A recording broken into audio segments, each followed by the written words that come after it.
Veni Creator Spiritus. Bienvenidos a Redescubriendo el Vaticano II, un espacio para profundizar en las enseñanzas del Concilio Vaticano II para nuestra vida cristiana de hoy y descubrir la riqueza espiritual, teológica y pastoral de este gran acontecimiento de nuestra Iglesia Católica. Conducido por Joel Alonso.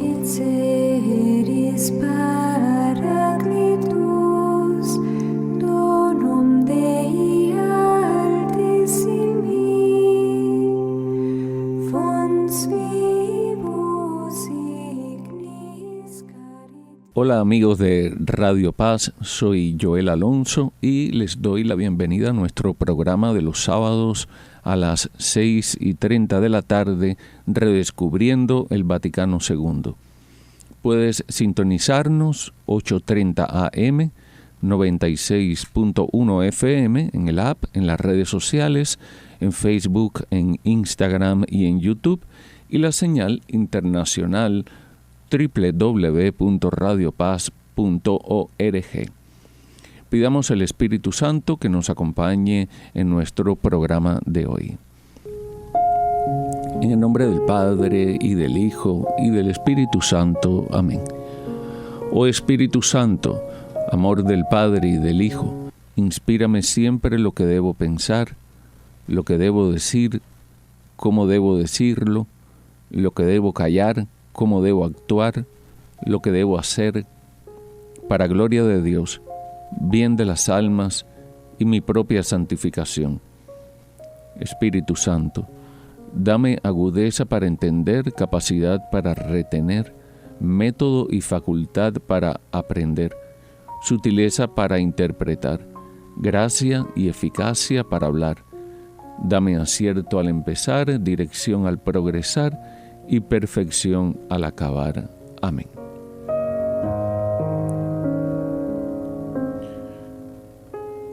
Bien, queridos amigos, venimos conversando acerca de la Constitución Sacrosanctum Concilium sobre la Sagrada Liturgia y estamos ya en el numeral 8, liturgia terrena y liturgia celeste.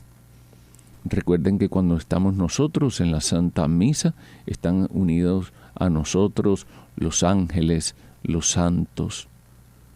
En la liturgia terrena preguntamos y tomamos parte en aquella liturgia celestial que se celebra en la santa ciudad de Jerusalén, hacia la cual nos dirigimos como peregrinos, y a donde Cristo está sentado a la diestra de Dios como ministro del santuario y del tabernáculo verdadero. Cantamos al Señor, unidos a los ángeles, el himno de gloria, con todo el ejército celestial, venerando la memoria de los santos, esperando tener parte con ellos y gozar de su compañía. Aguardamos al Salvador, nuestro Señor Jesucristo, hasta que se manifieste Él, nuestra vida. Y nosotros nos manifestamos también gloriosos con Él. La liturgia no es la única actividad de la Iglesia. La Sagrada Liturgia no agota toda la actividad de la Iglesia.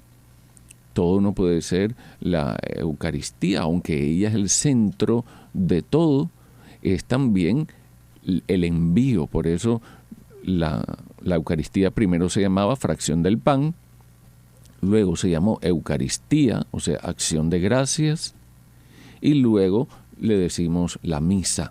¿Y qué es una misa? El envío. Es una palabra en latín que significa missio, significa envío, como ir de misión. Por lo cual la Sagrada Liturgia no agota toda la actividad de la Iglesia, sino que nos envía a anunciar la buena noticia de Jesucristo resucitado. Pues para que los hombres puedan llegar a la liturgia es necesario que antes sean llamados a la fe y a la conversión. ¿Cómo invocarán a aquel en quien no han creído? ¿O cómo creerán en Él sin haber oído de Él? ¿Y cómo oirán si nadie les predica? ¿Y cómo predicarán si no son enviados? Por eso la Santa Misa es un envío. Por eso, a los no creyentes, la Iglesia proclama el mensaje de salvación para que todos los hombres conozcan al único Dios verdadero y a su enviado Jesucristo, en esto está la vida eterna, y se conviertan de sus caminos haciendo penitencia. Y a los creyentes les debe predicar continuamente la fe y la penitencia, y debe prepararlos además para los sacramentos, enseñarles a cumplir todo cuanto mandó Jesucristo y estimularlos a toda clase de obras de caridad, piedad y apostolado, para que se ponga de manifiesto que los fieles, sin ser de este mundo, son la luz del mundo y dan gloria al Padre delante de los hombres. La liturgia es cumbre y fuente de la vida eclesial. No obstante, la liturgia es la cumbre a la cual tiende toda la actividad de la Iglesia y al mismo tiempo la fuente de donde emana toda fuerza. Por eso toda la actividad eclesial, toda la pastoral que hacemos, luego vamos a la Santa Misa. ¿A qué? A dar gracias por todo lo que hemos hecho. Ahora sí, allí se retoman las fuerzas para volver entonces, ya alimentados con el cuerpo y la sangre de Cristo y su palabra, a las tareas domésticas, al trabajo, a las tareas pastorales. Pues los trabajos apostólicos se ordenan a que una vez hechos hijos de Dios por la fe y el bautismo, todos se reúnan para alabar a Dios en medio de la iglesia y participen en el sacrificio y coman la cena del Señor. Recuerden, en la antigüedad al cordero había que comerlo. Todos debían comer del cordero. Por su parte, la liturgia misma impulsa a los fieles a que, asociados con los sacramentos pascuales, sean concordes en la piedad. Ruega a Dios que conserven en su vida lo que recibieron en la fe. Y la renovación de la alianza del Señor con los hombres, ¿dónde se da? En la Eucaristía. Enciende y arrastra a los fieles a la apremiante caridad de Cristo. Por tanto, de la liturgia, sobre todo de la Eucaristía, mana hacia nosotros la gracia dada por Dios como de su fuente, y se obtiene con la máxima eficacia aquella santificación que necesitamos de Dios en los hombres de Cristo, y aquella glorificación de Dios, a la cual las demás obras de la Iglesia tienden como a su fin. La necesidad de las disposiciones personales para recibir al Señor. Más para asegurar esta plena eficacia es necesario que los fieles se acerquen a la Sagrada Liturgia con recta disposición de ánimo, pongan su alma en consonancia con su voz y colaboren con la gracia divina para no recibirla en vano. O sea, ir a la Eucaristía, pero ir preparados.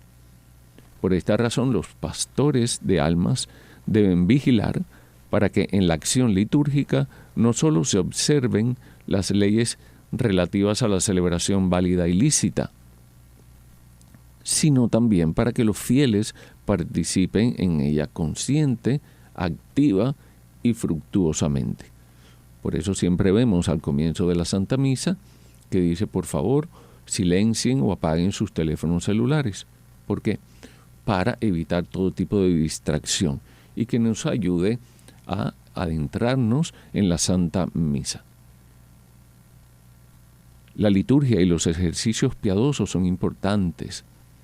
Con todo y la participación en la Sagrada Liturgia no abarca toda la vida espiritual. En efecto, el cristiano llamado a orar en común, personalmente, debe no obstante entrar también en su cuarto, como dice el Señor, cerrar la puerta, y allí tu Padre que ve en lo secreto te premiará. Más aún, debe orar sin tregua, según enseña el apóstol. Y el mismo apóstol nos exhorta a llevar siempre la mortificación de Jesús en nuestro cuerpo, la muerte del Señor, para que también su vida se manifieste en nuestra carne mortal. Por esta causa pedimos al Señor, en el sacrificio de la misa, que reciba la ofrenda de la víctima espiritual y haga de nosotros mismos una ofrenda eterna para Él. Y se recomienda las prácticas piadosas aprobadas por la Iglesia. Se recomiendan encarecidamente los ejercicios piadosos del pueblo cristiano, con tal que sean conformes a las leyes y a las normas de la Iglesia, en particular si se hacen por mandato de la sede apostólica. Y gozan también de una dignidad especial las prácticas religiosas de las iglesias particulares que celebran por mandato de sus obispos, a tenor de las costumbres o de los libros litúrgicamente aprobados. Ahora bien, es preciso que estos mismos ejercicios se organicen teniendo en cuenta los tiempos litúrgicos, de modo que vayan de acuerdo con la Sagrada Liturgia y el tiempo litúrgico, de cierto modo deriven de ella y a ella conduzcan al pueblo, ya que la liturgia, por su naturaleza, está muy por encima de ellos. Hay una necesidad de promover la educación litúrgica y la participación activa. Debemos educar a nuestra familia, debemos educar a nuestras comunidades en la liturgia, para que todos estén en la misma página, en la misma sintonía. La Santa Madre Iglesia desea ardientemente que se lleve a todos los fieles a aquella participación plena, consciente y activa en las celebraciones litúrgicas que exige la naturaleza de la liturgia misma, a la cual tiene derecho y obligación en virtud del bautismo y el pueblo cristiano, linaje escogido, es también sacerdocio real, nación santa y pueblo adquirido. Al reformar y fomentar la Sagrada Liturgia hay que tener muy en cuenta esta plena y activa participación de todo el pueblo, porque es la fuente primaria y necesaria de donde han de beber los fieles el espíritu verdaderamente cristiano, y por lo mismo los pastores de las almas, que deben aspirar a ella con diligencia en toda su actuación pastoral junto a la comunidad. Por eso y por este medio, la educación debe ser una educación adecuada para toda la comunidad. Debe crearse espacios para educar en la liturgia, en la fe, dar una formación permanente. Y como no se puede esperar que la liturgia y llegan a ser maestros de la misma, es importante que esto ocurra. Llegar a ser maestros de la liturgia, que todos lleguen a ser maestros de la liturgia, especialmente los sacristanes, los que participan en la Santa Misa, también los acólitos. Es indispensable que se provea antes que nada la educación litúrgica del clero. Por tanto, el Sacrosanto Concilio ha decretado establecer lo que sigue. Lo primero es la formación de profesores de liturgia. Los profesores que se elijan para enseñar la asignatura de Sagrada Liturgia en los seminarios, por ejemplo. Casas de estudios de los religiosos, de los consagrados que viven en los monasterios y también los que van a las facultades teológicas. Deben formarse a conciencia para su misión en institutos destinados especialmente a ellos. Debe haber una formación litúrgica del clero. Fíjense que esto es algo del Concilio Vaticano II y que repercute en nuestro tiempo, que es necesario en nuestro tiempo, para que todos los sacerdotes hagan lo mismo en todas las misas de todas las parroquias. La asignatura de Sagrada Liturgia se debe considerar entre las materias necesarias y más importantes en los seminarios y casas de estudios religiosos, y entre las asignaturas principales en las facultades teológicas. Se explicará tanto bajo el aspecto teológico e histórico como bajo el aspecto espiritual, pastoral y jurídico. Además, los profesores de las otras asignaturas, sobre todo de teología dogmática, Sagrada Escritura, teología espiritual y pastoral, procurarán exponer el misterio de Cristo y la historia de la salvación partiendo de las exigencias intrínsecas del objeto propio de cada asignatura, de modo que quede bien clara su conexión con la liturgia y la unidad de la formación sacerdotal. La vida litúrgica en los seminarios e institutos religiosos cobra aquí algo importante, un valor sumamente importante, porque son ellos los maestros de la liturgia y son ellos los que deben proveer la formación en la liturgia en las parroquias.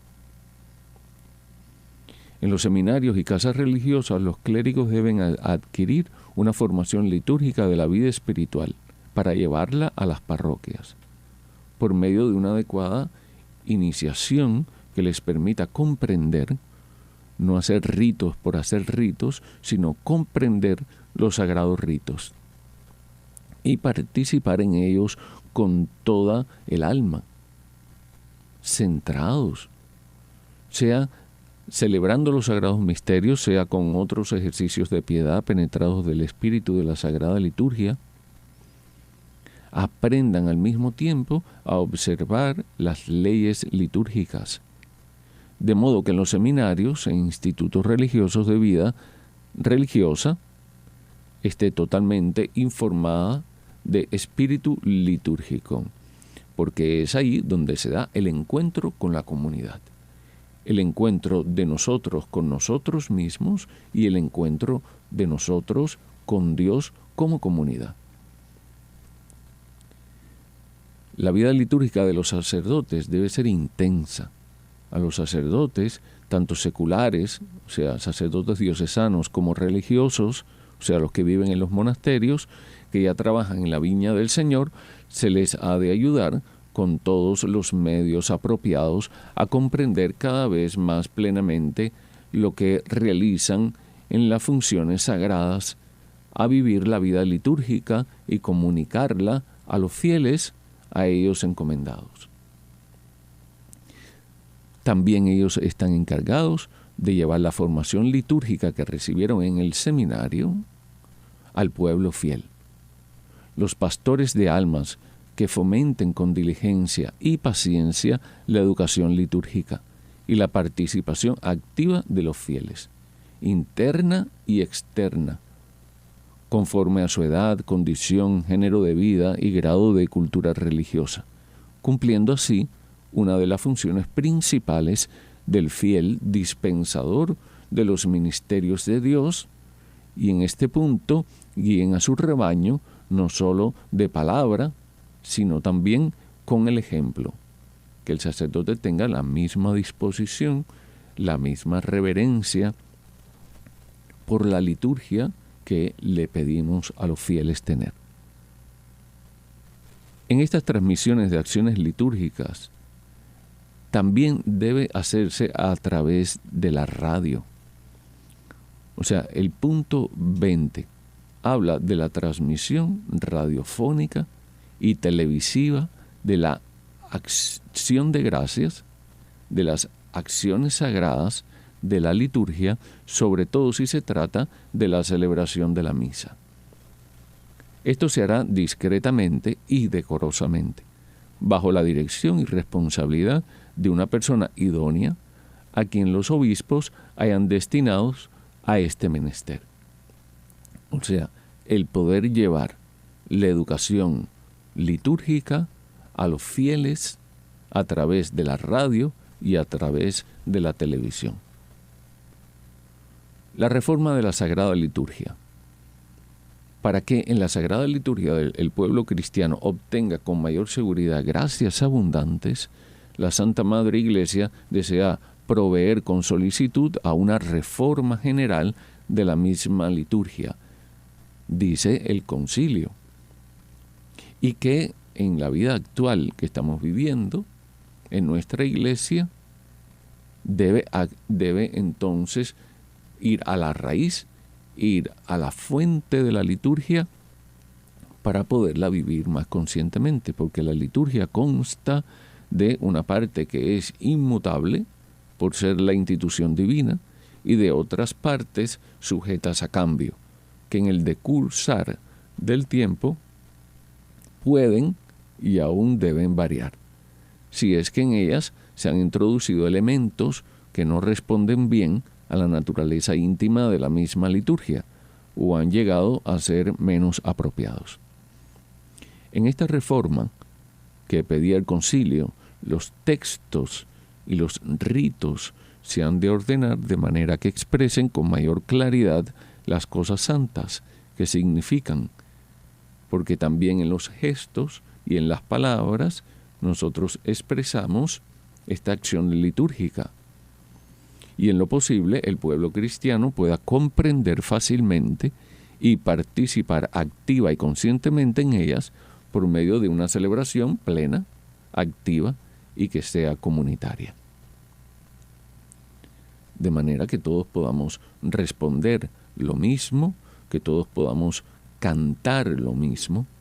Y por esta razón el Sacrosanctum Concilium ha establecido normas generales que sirven para nuestra vida actual. Solo la jerarquía puede introducir cambios en la liturgia. En el numeral 22 dice que la reglamentación a la Sagrada Liturgia es de competencia exclusiva de la autoridad eclesiástica y ésta reside en la sede apostólica y en la medida que determine la ley en el obispo. Muy bien, mis queridos amigos, ha sido un gusto poder compartir con ustedes este tiempo de poder hablar del Concilio Vaticano II. Dios permita nos volvamos a encontrar para redescubrir la riqueza del Vaticano II. Los esperamos el próximo programa, sábado, 6:30 de la tarde, aquí en Radio Paz. Veni Creator Spiritus. Gracias por acompañarnos en Redescubriendo el Vaticano II. Les esperamos el próximo sábado para juntos profundizar en la riqueza espiritual, teológica y pastoral de este gran acontecimiento de nuestra Iglesia Católica. Redescubriendo el Vaticano II.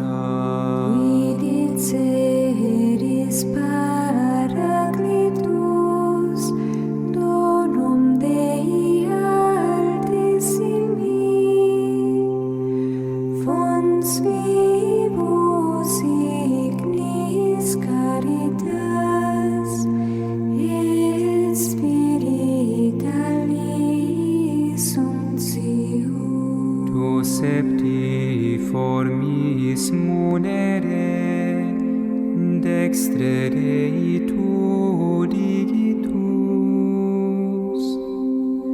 turite promissum Patris, sermo